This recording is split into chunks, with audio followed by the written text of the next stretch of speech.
Peace and love, you magnificent wonders with a spiritual level of being. Nathan here from a spiritual level of being, and today I want to discuss, did the ancient Greeks and Egyptians believe their myths?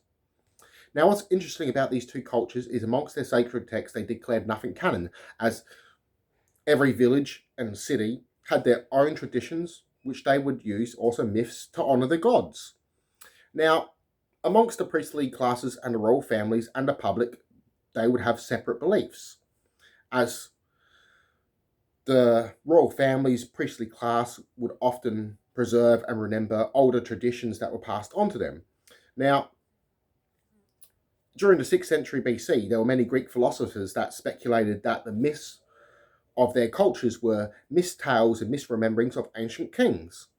Now, some believed that the gods were aspects of a single divine principle. Some even believed that amongst the Greeks and Egyptians that the gods did not interfere in human events. Some believed that the gods were behind great events or great deeds of people. Now, this being said, Ra, amongst the Egyptians, comes from an earlier aspect of Ra, which was masculine and femme, sun god. Now, this also goes back to the use of these Venus statues that will spread across ancient Europe and even found across Greece and other places in the world like Turkey, the Middle East, etc. Now, Akhenaten, who brought forth his religion of Aten, was an older aspect of Ra, which was this masculine and feminine god, which he later used, calling Aten, which was a masculine and feminine divine sun god disc.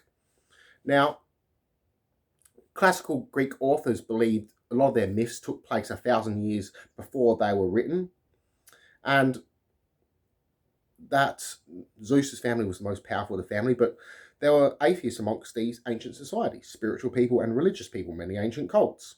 Now, with the royal families and the priestly classes, they would remember such traditions where the public wouldn't and often be told what to believe, as faith was often politically motivated or politically based. Now, later on when Christianity started to develop, many people believed that these gods behind these myths were actually demons, though not all were evil. Some were just mischievous, and this was due to spreading all the myths around the globe, basically, to confuse humans. Now, some Greeks and Egyptians believed their stories had deeper symbolic meanings. They weren't meant to be taken literally, as many of the masses did, and it was recorded that they seen many of these myths and the gods in their dreams.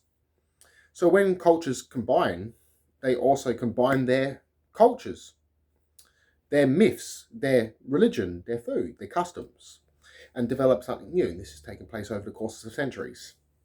Now, the oldest aspect of a god was female, was Mother Earth. But they seen it as both masculine and femme.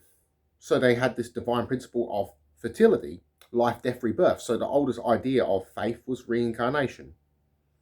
So the whole idea of motherhood was very sacred amongst our ancient ancestors. As we've seen, the oldest statues were of basically a pregnant Mother Earth.